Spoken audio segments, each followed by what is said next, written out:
It should be a great time to reminisce about the greatest season ever put together by a college basketball team. And we'll start things off, if we could move the mics down the way back and forth. The first question is for legendary sports writer, IU Hall of Famer, and the preeminent IU basketball historian, Bob Hamill.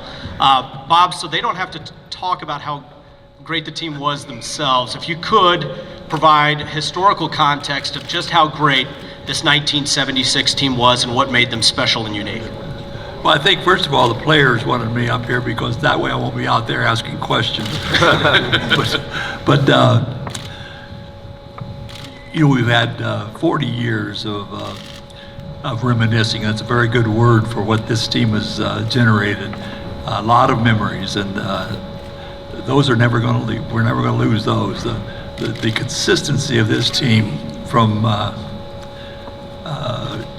one game to the next, to win 37 straight Big Ten games is just beyond imagination. And they did it at a time when you had to go to every other team, every other school in the league, play before its biggest crowd, its most passionate crowd, wearing that number one on their back as number one team in the country. And nobody could beat them, and nobody has matched them since, and I don't think anybody ever will.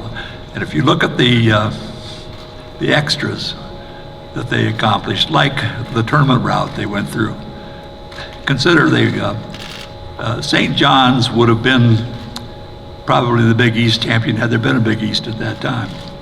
They beat them, and they played the winner of the SEC champion against the ACC champion in the Sweet 16. That's where they played that team.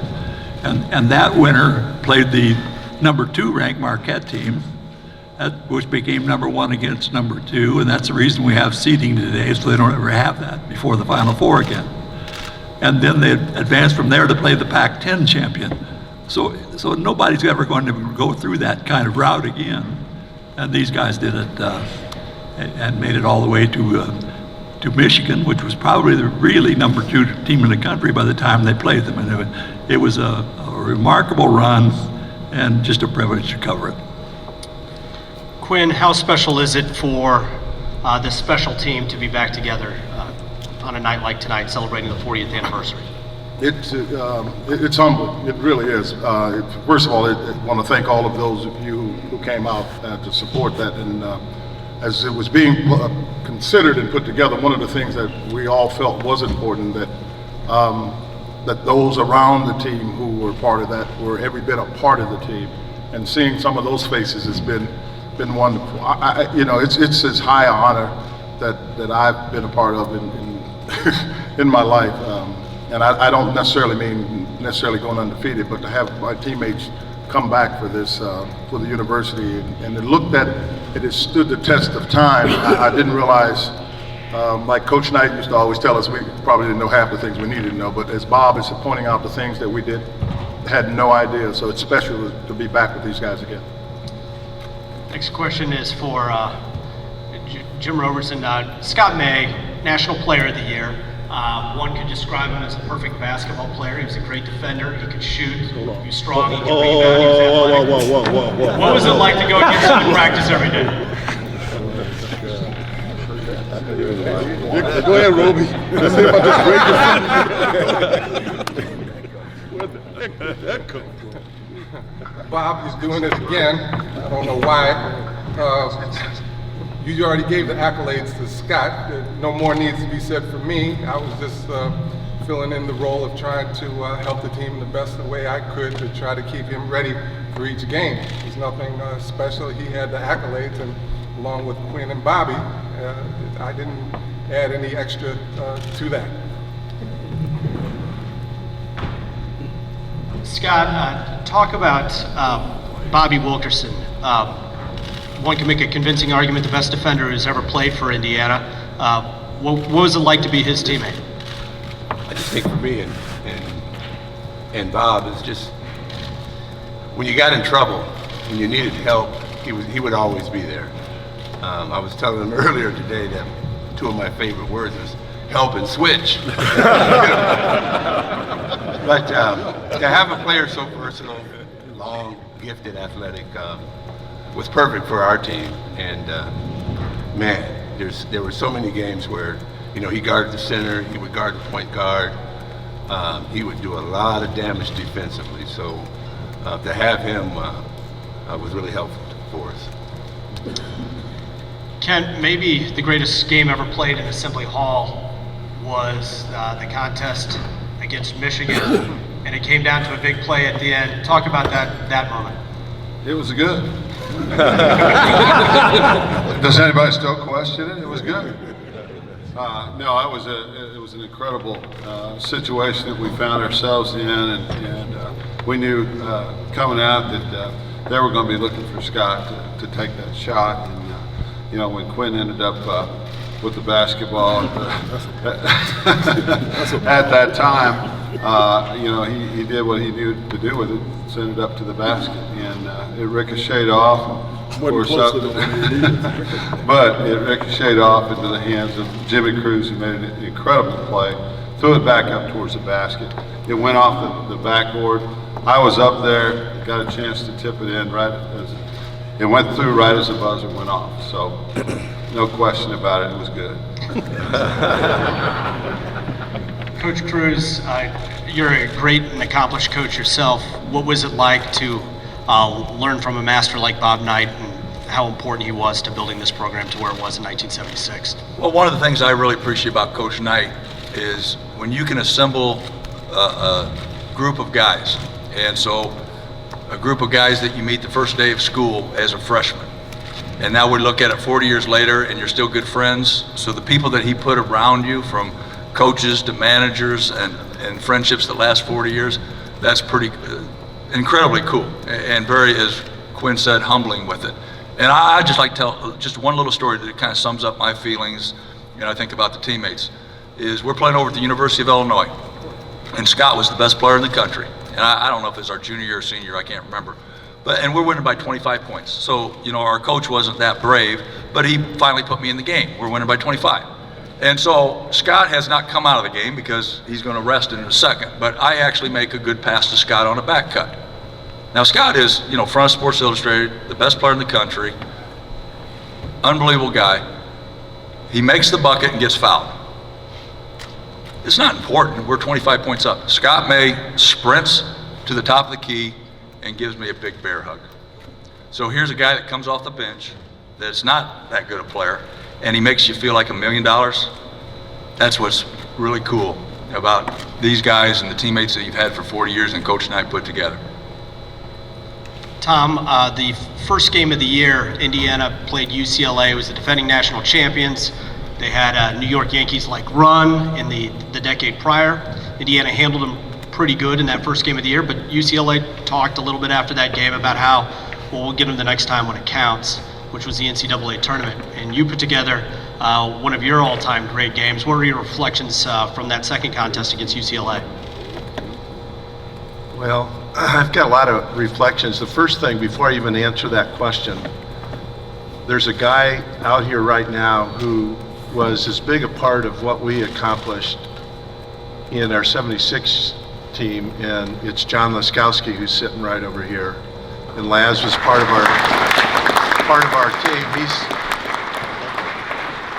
He's like a brother to all of us. I mean, we went through everything together with Laz, Greeno, that whole group. And so anyway, Laz is what made it possible. And in our early teams, and especially that 75 team, which we think there is not a better group of players ever assembled than that team. We just didn't get it done, to win the whole thing. So we were excited the first game of the season to play UCLA because they had won the national championship the year before.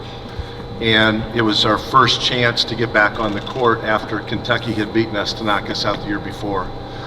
Honestly, I don't remember one word that the UCLA players talked about, and I think that's what made our team, pretty successful. Coach Knight had a way of making sure we didn't get caught up with the media and worrying about that stuff. But that game was a big game, the Final Four game, and like you said, it was a good game for me. But whoever had an opportunity to perform and do what they could do to help us win. That's all we were all about. And so the game was significant because it gave us a chance to get to the final game, and then we ended well. Next question's for Scott Eells. You were the young guy on that team. What was it like to jump into that and go against the greatest team ever assembled right out of high school? Well, when I came in, Quinn put his arm around me and he said, freshmen should keep their mouth shut. So maybe I ought to. No, honestly, you know, I came from a little small town of 5,500 people in Illinois, and I had no idea what Indiana really meant to the state of Indiana and the university, and it didn't take long to get here, and it was, as everybody keeps saying, humbling to finally be with this group of guys that are a step above everybody else in the country. And I learned so much, not only about basketball, but about life from them and coach. And so it was definitely an honor to be a part of this group.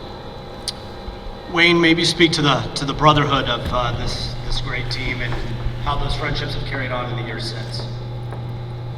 Well, it's carried on great. I'm a lot younger than these guys, but one thing that I can tell you is I learned a lot from them. I mean, what Scott said about QB is true, but the guy to my left, him and Quinn, I thought they were my parents because they punished me in practice. And I used to ask Aber and Greeno when I was a freshman, is it always like this? And Greeno said, man, these guys love you. I said, they have a hard way and a tough way of proving it, but it makes you grow and learn and understand what Indiana basketball is all about. And I wouldn't trade it for anything in the world. Bobby, next question's for you. Sitting next to you is Ken Benson, who's one of the most decorated players we've ever had. What was it like to play with him and watch him operate every single day? Say that again. Ken Benson was a really good basketball player. Talk about how good Ken was. Fucking sick. Ken. Okay. I know what you're doing, bro. Well, it was good. Me and Ken played against each other in high school, so I had already knew him, and we've already become friends. So I was happy to see him come to Indiana University because I knew that he could add something to the team, and it would just take work because I was really glad he got there because Coach Knight didn't have to holler at me no more. He took it over for Kent for that whole year, and I blossomed after that. All was well. But Kent come in and he went through the growing pains like we all do. Our whole thing was we didn't know what day you're going to be in the doghouse, but we were sure it's going to be at least 2 out of the 5. So we look around and say, who day is it today? And if I had mine yesterday, I said, well, Kent, look like you're up. So, but it was just a pleasure that he came in, and he did a lot of great things to really help us, and along with everyone else. But you got to have a big man in the post, and he was big, and he just ran over people, and I got out of his way.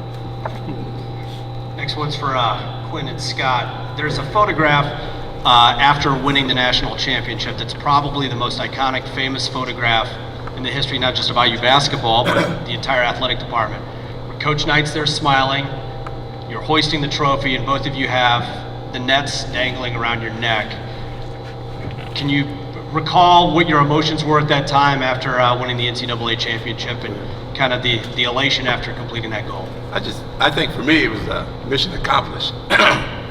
You know, we had fell short the year before, and we lost Green and Laskowski, and I'm sure that everybody was like, well, can they do it? And for me personally, I had an injury, and I was fighting my way back the whole year. And to go through the season that we had, to almost get beat a few times, to not quit, to not lose, and to be down at half in the Michigan game, and come back in the second half and just beat the shit out of them. Get that on there. Yeah. It was like mission accomplished for us, and we had worked so hard, come a long way, and it was just a great feeling for me. Yeah, I would echo that. And yeah, I was relieved because I didn't have to go through it anymore either. I won't lie. I mean, you're 18, 19, 20-year-old kids. So that's just the reality of the situation. But to go through it and have the kind of success that we had and do it in the fashion that we did it, yeah, it was special. So it was jubilation. There was relief. But I think all of us, and I'm at risk here because I'm speaking for the team. The biggest part of that I like is I see the smile on Coach Knight's face, and we didn't see that very often. So you know it's a memorable moment. It's a moment when you see that on his face, and we all. That was kind of that's a reflective reaction to the picture. But my initial reaction is like Scott said, mission done. And can I say this so we can clear the air? People always ask me, which team was better, the one in 75 or the one in 76? And I always say, if you win, you're the best. If you don't win, I mean, how can you say that you're the better team? We can have an argument on that. So don't gotta answer win. that question. That's all I can. Speaking of winning, no matter what the sport is, there's always the countdown to see when the last undefeated team in that particular year is going to lose a game. How tough was it to have that on your back all season long, people gunning for you, knowing that you were the last undefeated team in college basketball and going on that great run? How tough was it to deal with that game in and game out? But isn't that what you want? You want the challenge. You know, you want the opportunity to play every good team. We don't want any cupcakes. You want the best teams. You want to go play them, whether it's their place, our place, on the playground. And I just think that's what it's all about, to having the chance to win every game, taking everybody's best shot. And that's kind of what we did. And to that point, you asked the question about the UCLA game. I recall this part of it. When Coach Knight asked, and I know it was Scott and he asked about whether or not we should play him, there was not a hint of a pause. It was yes, for that very reason. If we were going to be considered the best, we wanted to play the best. And it was on a neutral court, that's fine. But in retrospect, we felt that confident about our team. And so, yeah, you want to play the best. If you're going to be the best, I want to beat the best. And I want to beat you at your best.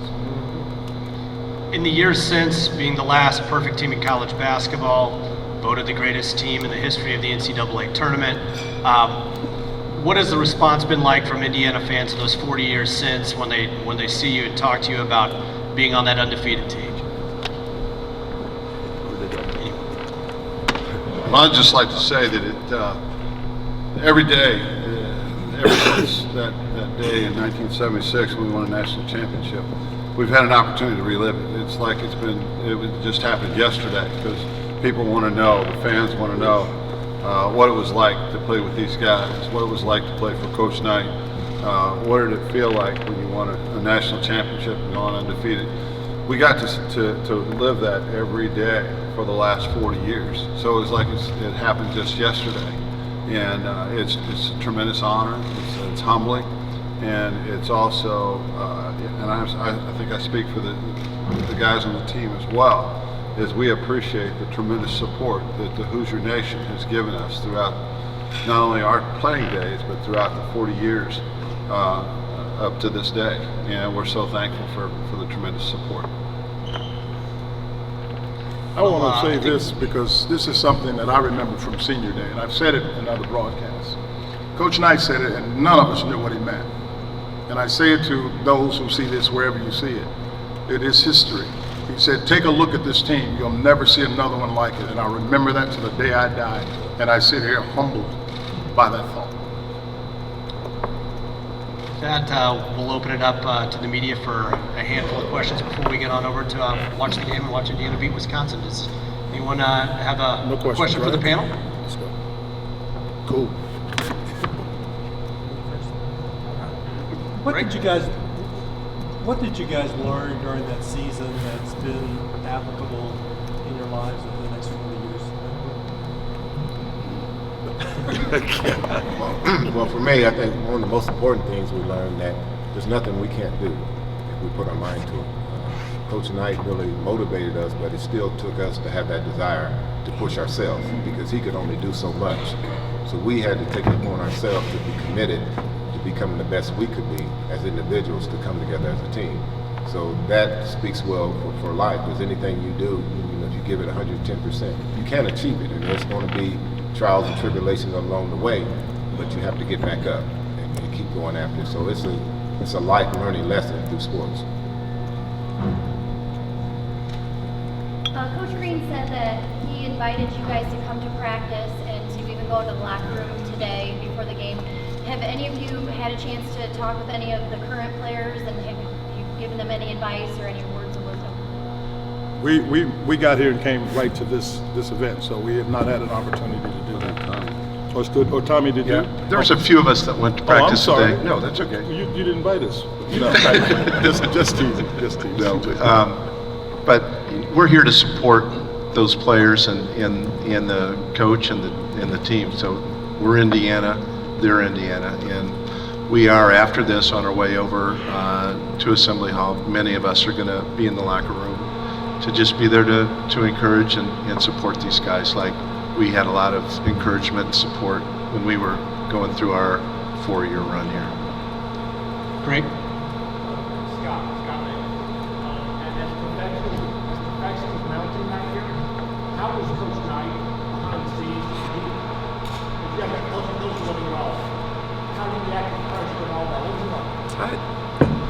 I just think that Coach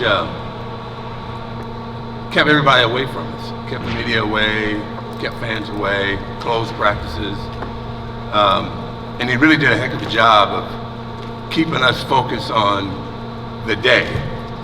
You know, we're practicing today, get better. We're practicing tomorrow, get better. You got to give him an A for effort of how he controlled everything around us. You know, from the media, fans, going to class. He made it pretty normal for us. So if you know, you're asking me how much pressure, there wasn't any. I don't think for us, because our day was, we got practice, we got to get better. You know, we got a game the next day or whatever it was. So I'd have to say, and everybody else can fill in also, that we didn't feel it if it was there. And even as we got to 20 to 25 to 30 and whatever championships that we won, we just didn't feel it. We just played because we felt the goal was to win the title, but win every game and win the title. Time for one more. How much do you cherish being the last perfect team? Is there any part of, like you think about the 72 Miami Dolphins who celebrate each year when the last unbeaten team falls? Do you feel that at all, relief when the last unbeaten team goes? You provide champagne? We do. I don't know about anybody else. I don't really. This sounds whatever it sounds. I don't care. I don't care what anybody else does. This team will always be remembered for what it did, and that is the part that I, if you will, hang my hat on. This is my own personal view of that. Somebody else may be defeated, but they won't do what this team has done. This collection, including Coach Knight and those people here who have been a part of IU basketball, that makes it special. And I really don't mind some kids who have the same aspiration achieving that goal. If that's what they do, they're fine. It doesn't, in my opinion, take away anything from what we've done. Well, thank you very much for sharing your reflections on behalf of everyone who loves IU basketball. Thanks so much for coming back. Thank you.